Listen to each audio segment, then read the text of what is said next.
Thanks everyone for joining our session today, this morning, 10 o'clock in the morning Eastern. We have an awesome webinar that we're hosting today on pricing in practice, where we'll share some insights from leading publishers in the US. So we got folks from the Philadelphia Inquirer and the Dallas Morning News with us. This is a Mather Economics hosted webinar. It's the third session in our three-part series we've been doing this summer. So we'll dive in. So just really quick, who is Mather? If you're not familiar with us, many of you are. But Mather Economics is a global solutions provider, and we specialize in news media strategy, analytics, and technology for many publishers, so both in the US and globally. We have about $6 billion of revenue under our management through different analytics and tools that we provide. We have over 400 global clients in the US and across many countries. And Mather's been part of the industry for over 20 years, really since about 2000. And we're really considered one of the foremost industry leaders when it comes to news media strategy. And so for all of you here, just so you're familiar with Mather, Mather's mission really is to empower publishers to unlock strategies that enable sustainable revenue growth and profit growth. And this allows those news media companies to prioritize and fulfill your journalistic mission. So we focus on the strategy, the revenue opportunities, and that enables you all to focus on your journalism. So today we are in part 3, as I said, of our 3-part webinar series we've been hosting this summer, focused on pricing, since that really is Mather's bread and butter. The first of these was revisiting pricing fundamentals, where we talked about what are the core components of pricing and how to think about those, in your subscriber journeys. The second was talking about maturing your pricing strategy, so just some different techniques and tactics that's used in the industry. And today's panel is really on pricing in practice, where we'll talk to some leading publishers from the US markets on what's working well for them and some challenges that they've seen. So today with us, I'm Alicia Queen. I haven't even introduced myself. I'm a director of strategic consulting and analytics at Mather Economics. I will be moderating today's panel, and I'm here with Sue Kerr. She's the vice president of consumer revenue for the Dallas Morning News. And Rachel Champaglia, if I say that correctly, who is the Senior Director of Subscriber Retention, Subscriber Services and Retention at the Philadelphia Inquirer. So before we move on, just some little background here, sorry, if you could go back really quick. Today's session is focused on the expertise from our panelists, and so I did want to give a little background about both of them. So real quick about Sue, for those of you who don't know her. Sue Kerr, she joined the Dallas Morning News in 2018 as VP of Print Audience. And with that, she brought 4 decades of industry expertise. Sue is a career-long subscription marketer and innovator. She's worked in all facets of the print circulation business, ranging from acquisition to engagement to customer service and retention efforts. Sue has worked for Tribune Publishing for many years, and then eventually was able to take her expertise to launch digital subscriptions and a paywall solution, first ever paywall solution at the Hartford Courant many years ago. Today, Sue is the VP of Consumer Revenue, as I said, at the Dallas Morning News here in the US. And there, Sue's primary focus is on increasing consumer revenue while also driving audience growth as the Dallas Morning News transitions to a really digitally focused, digital-first company. A little bit more about Sue. So Sue is a member of International News Media Association, INMA, and Sue really values the exchange of ideas and concepts that drive innovation and growth within the industry. So we really appreciate Sue being part of this conversation and bringing her expertise to that today. A little bit more about Sue, that when she's not in Dallas, when she's not in Dallas, Sue enjoys spending time with her family, her husband, Jack, and their 2 daughters. And in her spare time, Sue likes to cook for her family and friends and coworkers. So a little bit about her. And then let me talk for a minute too about Rachel from the Philadelphia Inquirer. So Rachel Champaglia is the Senior Director of Subscriber Services and Retention at Philly Inquirer, based here in the US as well. I don't know how much of a European audience we have today. But yeah, so Rachel's been with the Philly Inquirer for 18 years. She's an accomplished analyst and has an impressive history of working in single copy sales, finance, and marketing within the newspaper industry. Rachel's experience and strategic approach have been really pivotal to Philly Inquirer's success in consumer revenue, especially as it relates to subscriber retention and tactics. In her current role, Rachel oversees the subscriber retention team and the customer services team, so has full scope of that. There, Rachel is focused on introducing subscribers to all the different benefits and offerings that the Philly Inquirer has to offer. Rachel's mission really is to increase digital engagement by ensuring that the subscribers understand the value of their subscription and they can create long-lasting relationships with their subscribers to reduce churn, and which has been a notable improvement under Rachel's guidance here at Philly Inquirer. So yeah, Rachel's ability to navigate, all the changing market trends and respond effectively to these different challenges has really highlighted her resilience, her commitment to subscriber satisfaction and revenue growth at the Philly Inquirer. So mini round of applause to both of you. Thank you so much for joining us today. And we appreciate your time. Thanks. So a little bit of housekeeping before we dive in. For today's webinar, we'll have about 45 minutes of just panel questions. We'll ask Rachel and Sue some different questions that we've thought through to provide the audience their expertise. At the end, we'll have about 15 minutes of Q&A. So if you look on the right-hand side of your screen here, you'll see a Q&A feature where you could submit different questions, and we'll go through those at the end. You can also use the chat feature if you like to discuss as we're going through, but the Q&A feature is where we'll address the questions at the end. After the webinar is over, we'll have some key takeaways that we'll share out with all the attendees. We'll also have the recording, and we'll send a feedback survey too for everyone who attended, just to make sure we can dial these kind of webinars into exactly what the audience needs. All right. So let's set the groundwork here for today's discussion. As we know, in today's media landscape, revenue and revenue sustainability is a top priority. So, priorities shift over time. We move from thinking about audience and volume, advertising and consumer, and really holistic revenue sustainability is a top priority for the publishers that we see in the US and across the globe. And that's with that context, that's why we designed this series of webinars. And so if you'll flip to the next slide. One of the questions that we wanted to ask as we think about revenue and revenue sustainability is, how does pricing fit within that, right? And so that's been the focus of our series, the last three webinars that we've had. We want to really consider for different publishers, where are you on the pricing maturity curve? And so we've talked about this in our last couple of webinars, but some ways you can approach pricing is just thinking about it in terms of a project. So each year we think about, hey, we need to introduce more pricing, a pricing strategy, and we really just do it in an ad hoc way. That's a little bit lower on the pricing maturity curve in terms of expertise and yield that it results in. The second stage in terms of a pricing maturity is when you start to evolve into more of a process. So perhaps you have annual increases or some sort of routine around how you manage pricing, both in terms of how you acquire subscribers and how you think about the step up and renewal process for your subscribers. But really the most mature level here, in a simplistic way, along the pricing maturity curve is when you think about it systematically. So you have not just projects and processes around it, but there's an ongoing routine. There's a system that's sort of a well-oiled machine around pricing. It's a core part of your strategic initiative, and it fits within your revenue strategy. So just for a moment, the folks who are on today's call, consider where you are on the pricing maturity curve. If you've been part of our prior webinar series, we've talked about this each time. Do you think about pricing across, the entire user journey more ad hoc, more project-based as needed? Do you have sort of a little bit of a process around that and you have some strategies? Are you really more systematic and it's part of your revenue routines and baked into your annual planning? So just something to think about. And then you can go to the next slide. Okay, so as we dive in, Sue and Rachel, I'll just ping pong back to both of you. Feel free to jump in if you want to add any commentary here, but maybe you can start with both of you, and I'll start with you, Sue, first. Curious to know if you could describe for us, what is your overall approach to pricing strategy within each of your organizations? Give us a little bit of background about that. How has your pricing strategy evolved in the last couple of years? And if you wouldn't mind, what have you seen are some successes and some wins versus what are some challenges with your pricing strategy? So maybe, Sue, we can start with you. Okay, thanks, Alicia. Our pricing strategy is probably no different than anybody else's. We're trying to maximize consumer revenue to attract and retain subscribers.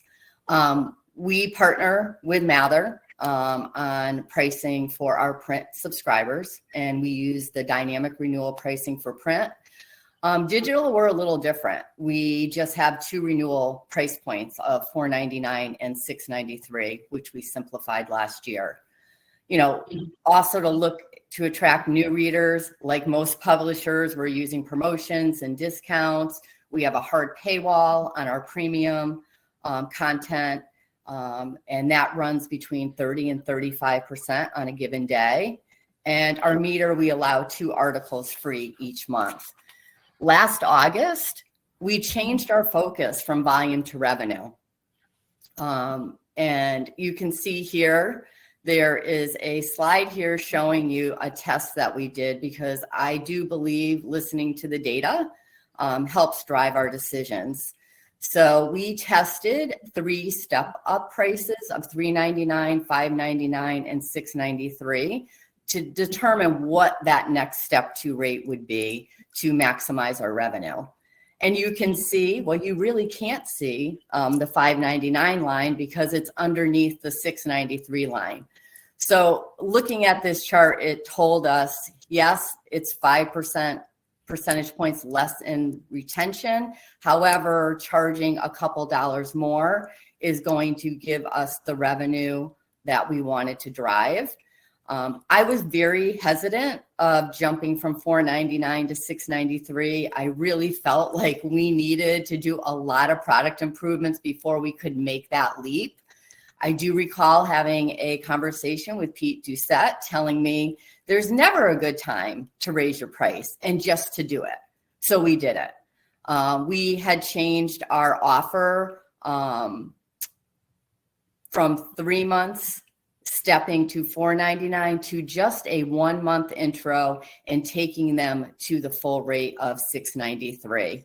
On the next slide here, this is the result of the old offer versus the new offer. And you can see the retention is really relatively close over time. At this 10th payment point, we're about 4% lower than the old offer, but let's remember, we're also getting $2 more per every sub. So we feel like this was a win. On the next slide, at the same time that we did this last year, we said we really needed to simplify our digital renewal strategy. We had so many different price points, as you can see on this chart. So we went to $4.99 and $6.93. And keep in mind, with the new strategy of bringing in new members and them just stepping to $6.93, there's no more pricing notice. So they're going directly to that full rate. What's working with this? Well, what's working really well is we have seen revenue growth of 16% this year. Year over year, and our total consumer revenue was up 1% through Q2. So really excited about that. This is what we expected. This is what we wanted to happen. With this plan, we would expect less digital growth is expected in the future years because we don't have those existing subs to price anymore. Unless we raise our pricing cap, they're sitting at $6.93. What's not working? Well, we did expect volume to increase modestly, but that has not happened this year. It has been a huge challenge for us. We're down about almost 5% from the beginning of the year to where we are now. We do expect the Q4 to do better, but we also have been challenged with new member churn, which has impacted our ability to grow digital subs. So yes, revenue's working, but volume's not. And we all know in this industry, it's this tightrope that we walk. It's a balancing act, and it's really hard to have both. It's not like we're not doing anything about it. We are rethinking our offers. We're evaluating, the longer intro again. We think we need more time on that intro to get people to be more engaged with our product. We're also looking to add more annual offers to help with the new member churn and looking at our in and out of market pricing strategy because it's important that we'd also drive digital volume while trying to, maintain that revenue, which we all know in this industry is a challenge for all of us. Mm-hmm. Yeah, that's really interesting, Sue. Thank you for sharing all that detail. So Rachel, maybe we can ask you the same question as well. Tell us a little bit about, at the Philly Inquirer, your approach to pricing, your pricing strategy within your organization. Lay that foundation for us. How has it evolved over the last couple of years? And same thing, are there some successes and challenges you've seen? Sure, Alicia. Thank you. Hi, everyone. So I hope you're all sitting down, because what I'm about to tell you is really going to shock you. The dynamic Mather pricing model is an essential component of our consumer revenue strategy. I know it's crazy. Take it in. I didn't pay her to say that. She's well, while we've successfully and consistently priced our print subs since 2013, we're still testing digital pricing. We started with step-up pricing, essentially taking a group of subs on one rate and moving them all to the same new rate. We have since moved to dynamically pricing all digital subs, where the price is flexible and can change based on various factors like individual customer behavior. Our standard digital offers flip to $5.49, while our highest price point for digital is currently $8.99 per week. We are constantly thinking about our pricing criteria and how we may be able to tweak in order to optimize. As a result, we have seen a 3% increase when we move from digital step up to digital dynamic. Well, over the years, we've tried multiple pricing tactics. So we implemented a $5 bill fee where we charge $5 for all subscribers who are still receiving paper statements. This remains a positive contribution to consumer revenue every year. We have passed newsprint price increases along to subs as well. We implemented an activation fee for print subs, which consistently brought in revenue. But in 2021, we tested whether it was hurting new starts and found that it actually was. So we removed it altogether. We continue to charge print subs for premium editions throughout the year.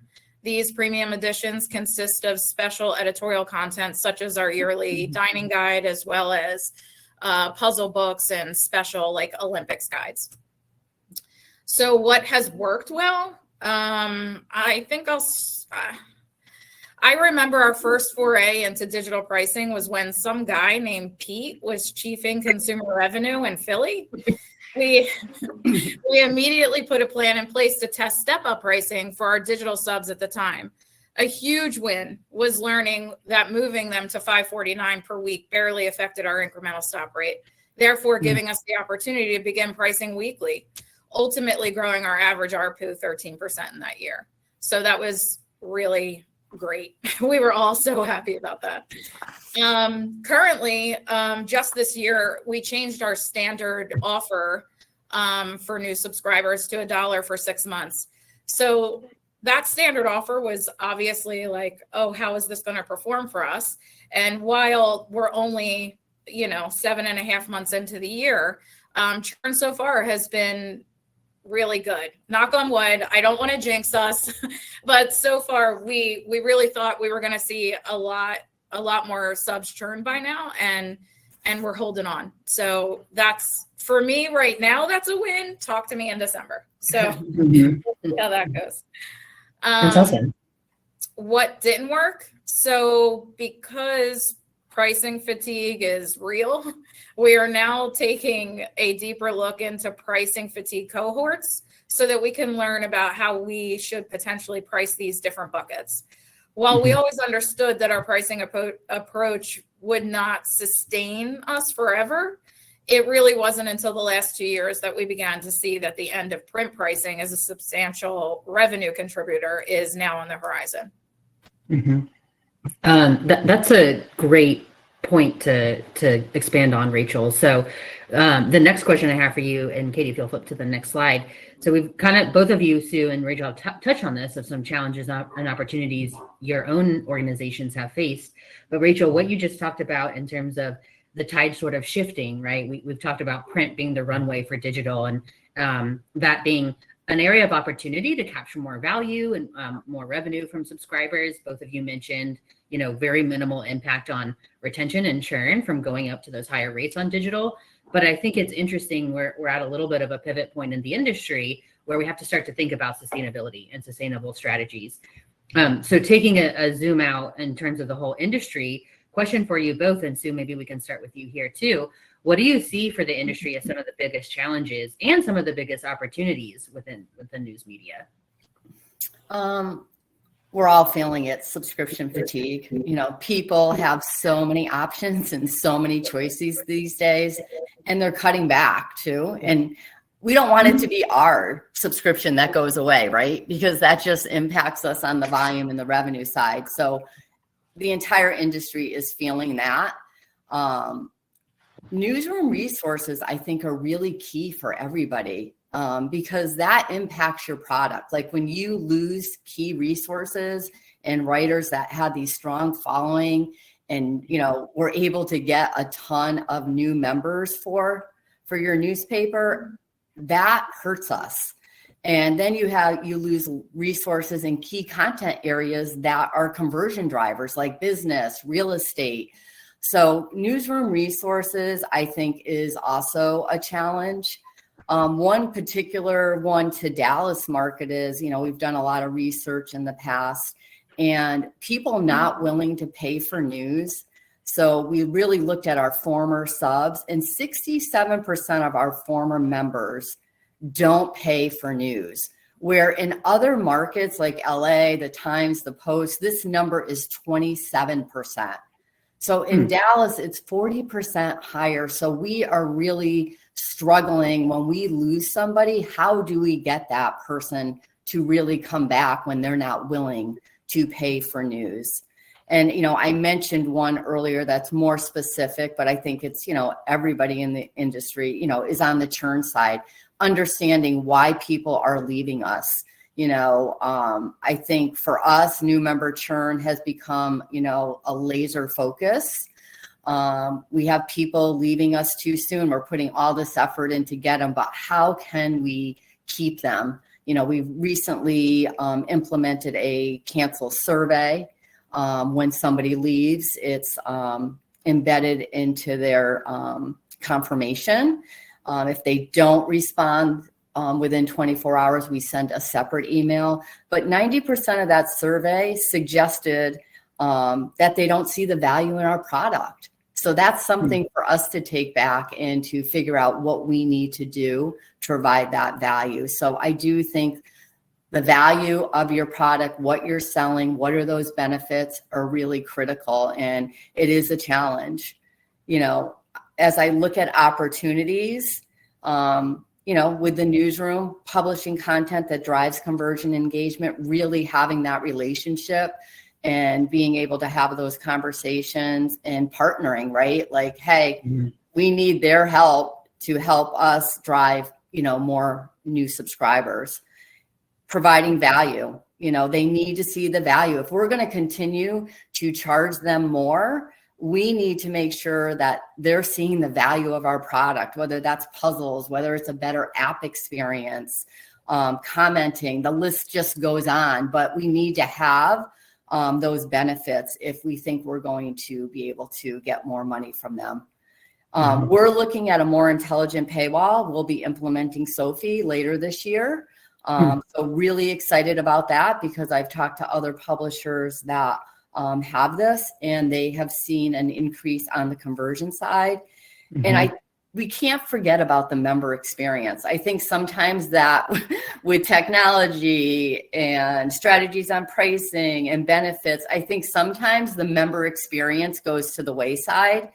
And it's really important that when somebody comes to the site that they have that great experience, whether it's navigation, how fast is your site, how easy is it to subscribe, to set up a password, and believe it or not, how easy is it to cancel? Because we hear from people, they're frustrated with the cancellation. That personally in Dallas, we have not implemented cancellation online. I think we need to, because I do think it's hurting us. I'm a little nervous about that from a stop save perspective, But at the same time, if they have a better experience, are they more likely to return if they end up leaving you? So those are some of my challenges and opportunities, and I'm going to turn it over to Rachel. Thanks, Sue. Piggybacking off of what Sue's saying, we're facing an unknown increase in churn once we decide to implement on-site cancellation. So, I mean, we're nervous. I mean, this is a challenge, right? We're nervous about, will we just automatically start seeing new, like a greater number of stops just because we've implemented this thing? We know we've talked to some others in the industry who are doing on-site cancellation now. And for the most part, it doesn't seem like that's a huge concern. I mean, when you think about it, we're really just taking our stops from the call center and they're moving over into on-site cancellation. Will you have more of your price hoppers able to do it a little easier? Of course. But I also expect that the opportunity here would be a much better experience for our subs and increasing our, hopefully, win back percentage, as Sue suggested. So we would likely also see a decrease in non-payment stops. So, I mean, think about all of the people who are generally, maybe turning their credit card off or turning Apple Pay off or turning PayPal off, like all of these people who are doing that to kind of skirt calling customer service right now. So I feel like we'll have an actual better read on why our subscribers are stopping, and maybe we can make that information or that data more actionable. So I mean, I find on-site cancellation to be personally a challenge and an opportunity for sure. I would go right into audience decline, right? It's a challenge for all of this. Our biggest challenge, because it drags the rest of the funnel down, right? As we've all been experiencing. While the consumer side is okay right now, ad revenue continues to decline, and it just puts more pressure on the subscription models to make up for the lost rev. Another challenge is pricing fatigue. We've relied on up to 20% increases each year for print, and we were able to expect 1% incremental stop rates for a very long time. Now, incremental stop rates have grown to 3 to 4%, and we're doing more analyses to identify the pockets of subs that have hit their limit and are exploring other alternatives, such as spacing out increases to be farther apart, lower percentage increases, and in some cases, no increase at all. A few challenges that I think are super important to mention. One challenge we faced in 2020, 2021 pandemic time was org alignment on organizational alignment on pricing digital subscriptions. There was a real fear of charging higher prices for digital. Getting approval for testing was like climbing Mount Everest, but once everyone saw the projected revenue, tunes were changing. You know what I'm saying? So another challenge would be digital transition costs. So investment in technology, we all agree, is super important. And the right teams are necessary to move the business forward.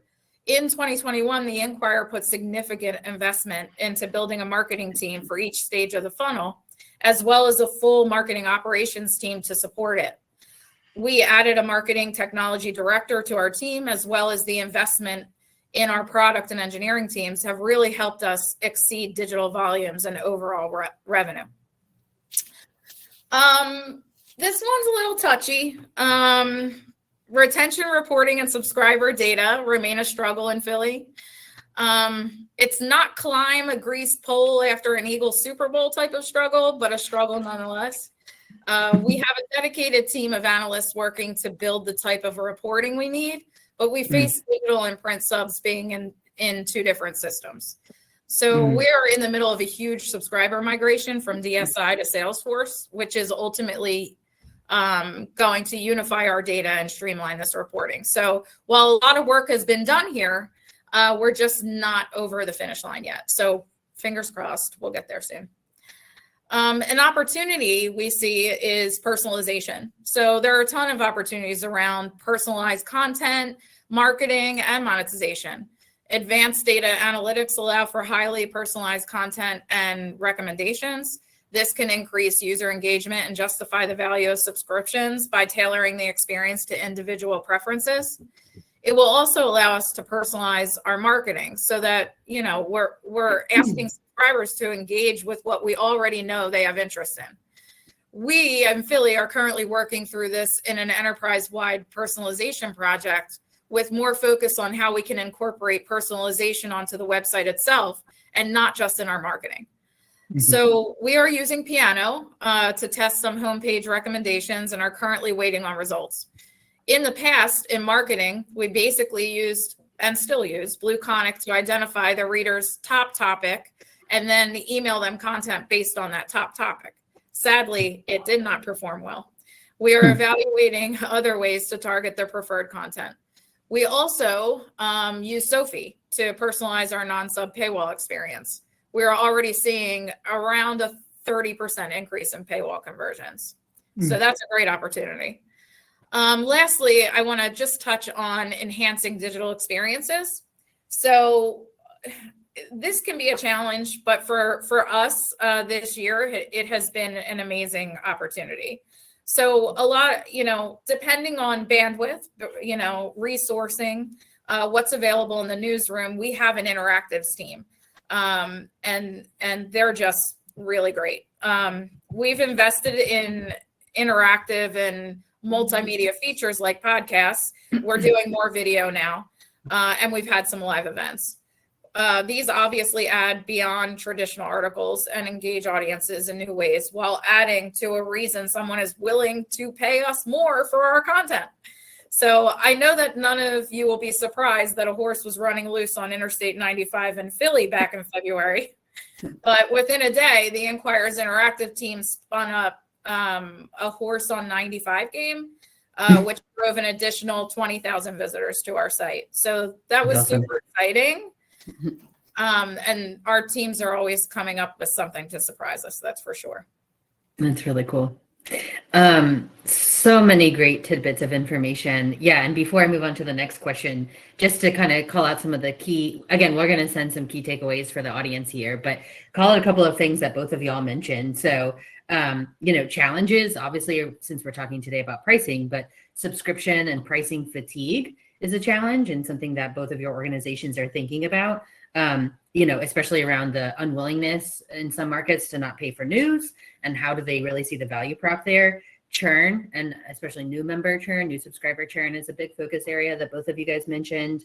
But then on the opportunity side, it sounds like we're really focused on these publishers here, and I would say in the industry with many folks that we work with, focused on driving incremental value. So not just how can we capture what we already value from subscribers, but what else are we adding on? What are the products and features and benefits and experiences and user experiences, through the app, through the website that we're adding, that we're investing in our organizations to drive incremental value. Both of you all mentioned some different organizational challenges too, right? Around organizational alignment on your pricing strategy, on focusing on where you invest and your costs and your resources and your newsrooms. So I think it's interesting this year, we're talking about Philadelphia and the New England area, and we're also talking about Dallas and kind of the South, very similar experiences across the country. And I think we'd hear something similar from a lot of the publishers that we work with in the US. So moving on to our next question, and this is really a question for you. So Rachel, talk to us a little bit more too, because you mentioned this, of how do you think about pricing differentiation, so the difference in pricing strategy for digital subscribers compared to print subscriptions, and how do you think about that? What factors influence your decision process? This is such a great question. So we know that print subscribers have grown accustomed to the increases, right? So to a certain degree, they understand a premium must be paid to receive a print product these days. While progress has been made with the digital subs, they aren't as willing to accept the same price points as print, obviously, but we are seeing that they are willing to accept upwards of 20% increases, which we know is on par with print. So we are experiencing similar digital incremental stop rates as we are on print. In the olden days, we used to get that 1% incremental stop rate I mentioned before for print. We've accepted that we have now landed in the 3 to 4% range, and we are seeing the similar trend for digital, thankfully. In the past, I mean, I'd like it to be a little lower, but I mean, at least it's not higher. In the past, we've been fairly aggressive on print sub pricing, but fairly conservative on digital sub pricing. What we are seeing now based on incremental stop rates for digital is that we can afford to be a little more aggressive. We are all facing the decline of highly rated print subscriptions. So we're trying to hold on and sustain their ARPU, getting the most out of our print subs as we pave the path for digital subscriptions revenue growth. An interesting approach to pricing occurred when we moved subscribers from carrier delivery to mail delivery. Last year, due to labor shortages and rising costs, we moved around 10,000 print subscribers to mail. As a result of this change, we felt it was necessary to pause their pricing as they got used to their new delivery service. Mail delivery forced a new habit on these subs, a different delivery time, a loss of the Saturday daily paper, and now an early Sunday paper delivered on Saturdays. We felt it would cause a much higher stop rate if we forced this new experience on these subs and then asked for an increase on top of it. We waited a year to start pricing these subs again, and incremental stop rates are on par with carrier delivery. However, Mather recently shared some data that suggests there may not be as much risk to stops once mail subs have made it past their first few renewals. My takeaway is that we don't need to wait as long to price for future mail cohorts, and we will be testing that for sure. Yeah, that's a great call out. We can share a link to that. We did some analysis on that recently. Awesome, thank you. And so moving on to another question, Sue, I'll kick this over to you. Can you tell us a little bit about what strategies have you found to be the most effective in targeting your highest value subscriber segments when you think about your pricing? Yeah, I would say on the print side, it's really easy for us to target by the high value zips, right? We know that those people are definitely willing to pay us more for their subscription. We also know, 10-year plays a role. The longer they're with us, right? We know that they're not as price sensitive. The next one probably isn't a high value tactic, but it's something that when we were trying to make the decision of what to do with areas that cost us a lot more to deliver, we have options. Do we convert them to digital? Do we throw them in the mail? We took the route of pricing them with Mather much more aggressively. So they are getting priced at an average of 35% of their increases, and that happens every 9 months.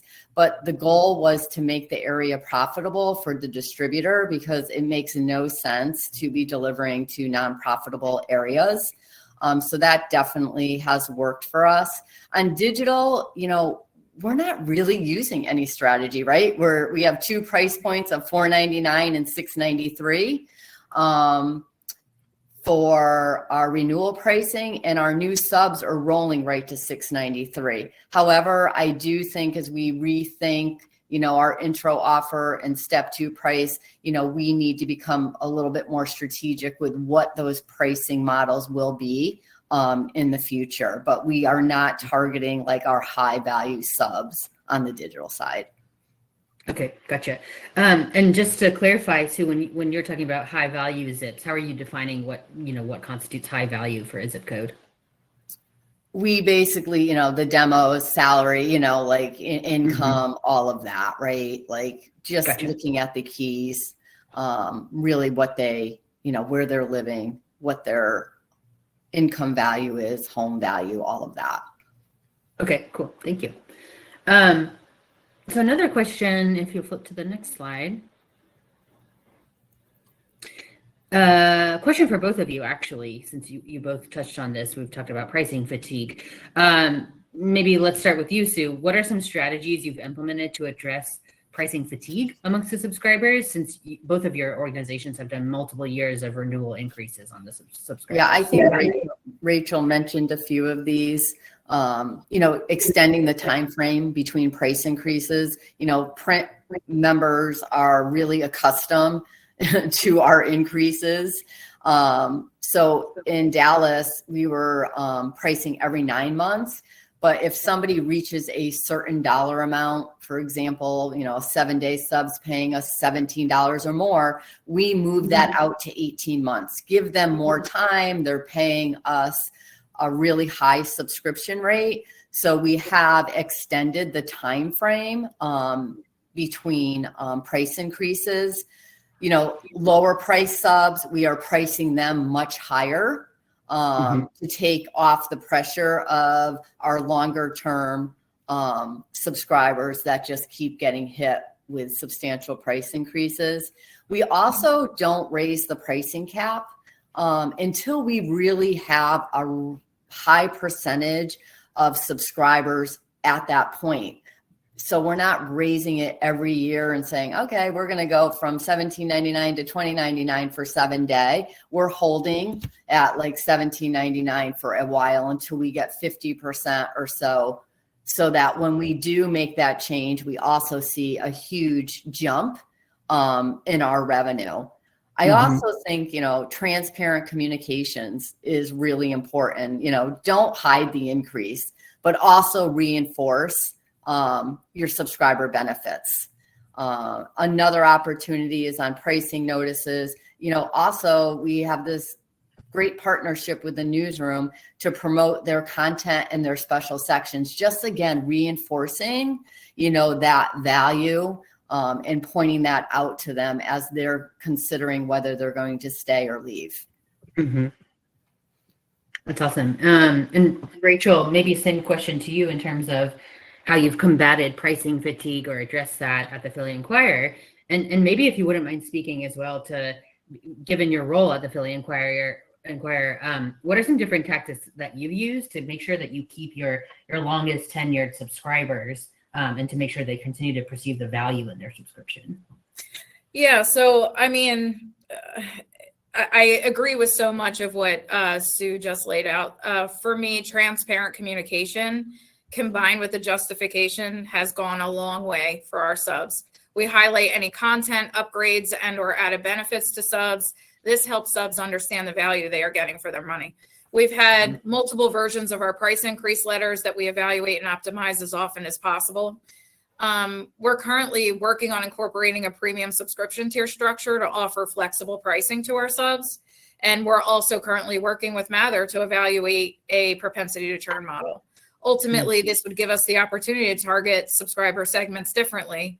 And I'd love to be able to take a group of cohort subs who look like they are about to churn and offer them a special offer to stay. So ensuring that long-term subs continue to perceive that value, well, we try to incorporate as much opportunity as possible for subscriber feedback, which I think is key, right? So specifically around our most tenured subs. Also, as a part of our subscriber life cycle, we're always striving to keep our subscribers engaged, but more importantly, highlighting what is available exclusively to them as part of their subscription. In 2024, we started a subscriber benefits program where we focus on continually evolving and growing our list of subscriber benefits, including, of course, audio articles, updated e-edition, giveaways, sub-exclusive events, gifted articles, and sub-exclusive newsletters and more. So that's where, and that feedback, I just want to mention one more thing. Sometimes when you get so much feedback at once, it's hard to make it actionable, right? Because you're just getting a ton of raw data. So what we've done here at the Inquirer is we're working on creating a survey program where we're working with our partners in our product and engineering department, as well as our data analytics department, so that we can create dashboards to see this feedback regularly and from what channel we're receiving, so that we can actually make strategies to make it actionable. That's great. Yeah, I like the idea of not just using data as we talk about for, AI and targeting and decision making, but also to learn more just about your subscriber experience and get their direct feedback in a data structure. So that's awesome. Yeah. And let's go to our next question. Katie, if you will flip us over. Yes, so team, in the interest of time, to make sure we don't bleed too far into the Q&A, I'm actually going to jump us ahead to our final question that's really focused on experimentation from the team. So I know that's always of great interest. So we'll do this last question and then dive into the Q&A. Thanks. Sounds great. Yeah, one of the things we wanted to ask both of you about, Sue and Rachel, was from your different organizations or things you've seen, share with us some different innovative tactics, especially on the pricing side, or experiments that you've conducted or that you've seen, and what did those entail, and what were some successes that you've seen? I will. Maybe see, yeah, we'll come to you. I'll start with this one. In Dallas, we tested a double step-up program. So we were thinking, hey, let's avoid sending notices on price increase, and let's test, an intro offer for 8 weeks at 99 cents a week, stepping to $3.99, and then 6 months later, jumping to $5.49. So we're like all excited about this, thinking it's going to be great. Well, we do believe that the disclaimer that, we all legally have to put on here was hurting us, because we weren't seeing as many people complete their purchase. So that was number one. Number two, we saw a lot of cancellations on the second step. So they took this first step of $3.99, but when they went to that $5.49, they were leaving us. So we basically intercepted everybody that was going to go to $5.49 and just kept them on $3.99, which was a win, because $3.99 was retaining so much better. Another, and I wouldn't say experiment, I would say just as we think about pricing and our partnership with Mather, one opportunity was to implement a minimum increase amount. So we have asked Mather to not go below $1. So it has to be $1 or higher. And what this did is it just allows the call center some wiggle room, right? Like when a customer calls, instead of having to throw them back to their old rate or go below, we're able to then try to save them somewhere in between to get some revenue from that consumer. So that has really been successful in our call center. A big decision for us when I took over on the digital side of the world was the prior leadership was not pricing people on the digital side that they weren't engaged, right? They're like, we're just not pricing them. But that was a pretty sizable bucket for us. So, a lot of testing went into that. And I think Rachel mentioned the same thing. It was positive, right? Like there was no reason for us not to be pricing this group. You did not see your stop rate go any higher than any of the other cohorts that we were pricing. So that really resulted with us just including everybody on the digital side. And then, one thing that we do is we have a 20% margin on all of our price points. And we implemented that with Mather as the low point for, the next step from an intro offer. We're like, you need to price them at least 20% higher profitability. So for instance, if somebody comes in at $5.99 on 7-day, they're going to jump right to $7.99. Or if they go from 99 cents on a Sunday, they're going right to $3.99. So we're using that 20% price point in with Mather, but also in our call center. And I'll hand it over to Rachel because I know we're pressed for time here. Yeah, same question for you, Rachel. Thanks. Well, the decision to price digital at all was such a big deal for us in 2021.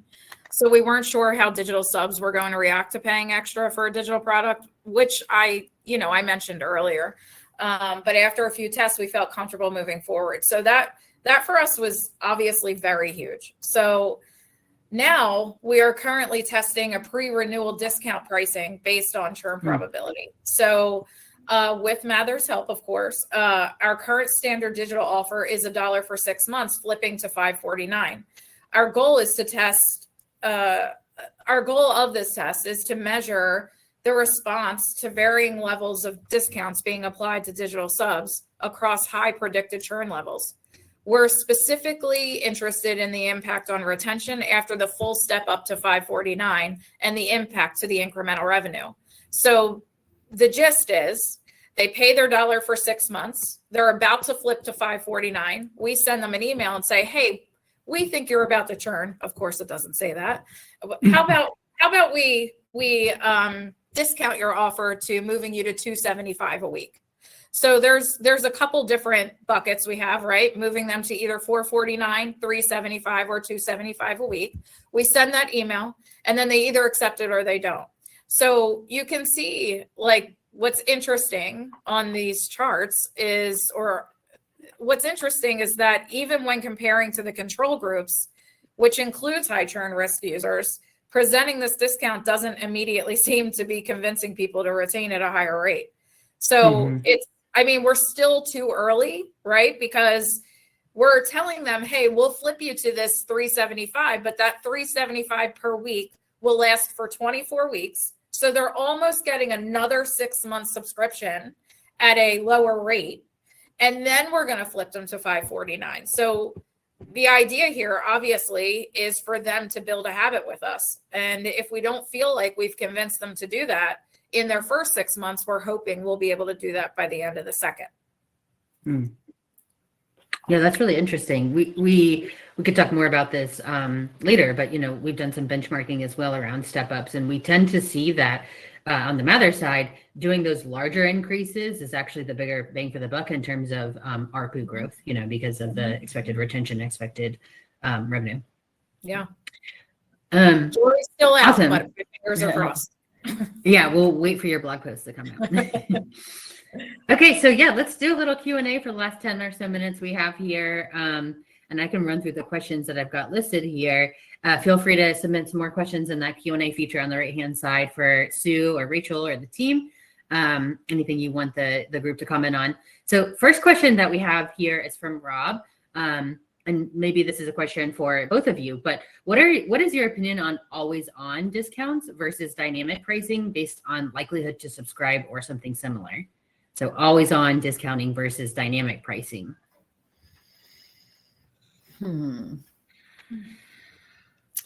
Well, historically, we've not found that to be the right strategy for us. We selectively use a revert rate strategy, but it's really on a case-by-case basis. I would say,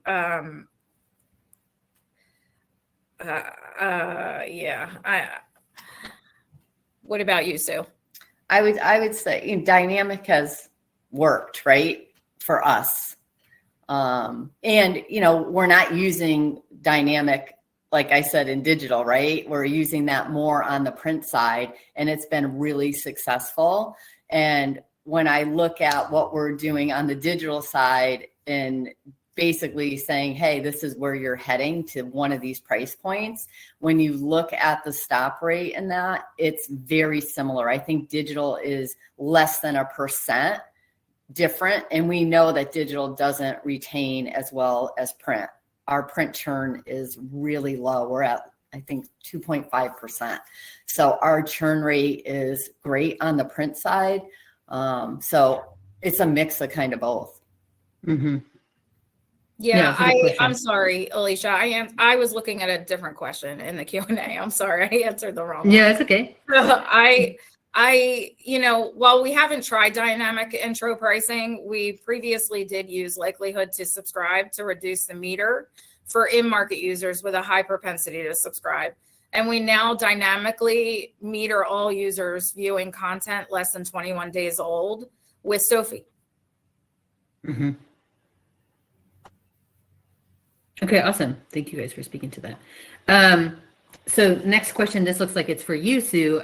Did you test the prices across all users that you mentioned before, or did you initially form some smaller test cohorts for those different price points? And did you consider any other things like engagement rates, churn risk, or other factors? No, I mean, we jumped all in. We did not consider anything. We just went all in. Now would I maybe do it differently? I don't know. It just, everything just pointed to, the test that we did that we just needed to take the leap. And that's what we did. And we really haven't found, when it comes to pricing, looking at the engagement makes that difference. We did testing on that in the past.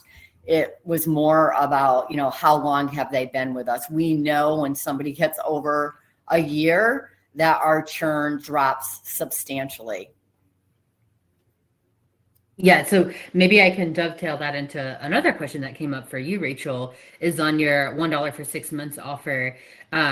Patrick asked, is that offered to everyone, even users who've already taken advantage of a discounted subscription in the past? And what retention do you expect at 6 or 12 months? So related to the churn. Well, I will say that, first of all, yes, that offer is for everyone. And I have to say, I just was looking at some numbers last night, and for the group of people that subscribed in January, we're seeing a little above 80% retention for the people who subscribed at the beginning of January. So I know generally we see a little bit of a higher, loss or higher churn at first renewal, but we're just not seeing the same behavior that we've seen for prior rates or offers. So I'm not sure what the number is. I'm hopeful that it continues down this path. That's what I should say. Mm-hmm. Yeah, awesome. As it relates to pricing and renewal strategy, there was a question about, maybe for both of you could speak to this. What's your approach to reminding users of the renewal? Do you send out the notice 1 month before they're charged? Kind of talk to us about your renewal notices. So in Dallas, if we're changing their price, we send them out a notice, but we don't send out a notice every single month saying you're going to be charged. We are doing it when there is a change in their price. Yeah, that's the same. We're doing the same in Philly. However, we do have people who request them. So we'll send them monthly if someone requests it. As a part of that migration I was discussing earlier from DSI to Salesforce, it's on our list to include in our journeys as we update. So that's coming to Philly, but not for a bit. Okay. And maybe we'll just take one more question here in the interest of time. I want to talk about this question. Bonnie asked, how important do you think your product mix is in pricing? Both of you guys touched on benefits and different subscriber features. So talk to us about how important you think your product mix is in your pricing. Are you working to test new features and products with your newsroom and other functions across the org? I think it's huge, right? Like we got to provide, more value as we continue to price. We have a pretty robust product roadmap for this year to bring a lot more features that we currently don't have, which I know many other papers probably have them, but we don't have puzzles and games. We don't have commenting, shareable articles. And we're also looking to really diversify our product mix and having additional products to drive new revenue streams. So that is like on our roadmap for the next couple of years too. You can't just count on that one digital stream. Yeah. What about you, Rachel? Well, we're just now, as I mentioned earlier, getting into implementing a premium subscription tier, right? So we haven't launched that yet, but we definitely think it'll be an integral part of our strategy, our overall strategy. Awesome. Thank you all so much for all this expertise. I feel like we could talk all day about this, and we probably will at some point. But thanks everyone for joining the session today. Sue Kerr from the Dallas Morning News, Rachel Champaglia, if I say it correctly. Yeah. How the Queen English last name, easy to say. So we have folks from the U.S. Publishers here giving their expertise. At the end of this session, we'll send out a recap of some of the key takeaways. We'll also have the recording available for those who attended. Sue and Rachel, I'm assuming you could be reached on LinkedIn or the like. So thank you so much for sharing. I feel like it's a similar experience for a lot of publishers, and it was really great to hear from both of you. Thank you so much.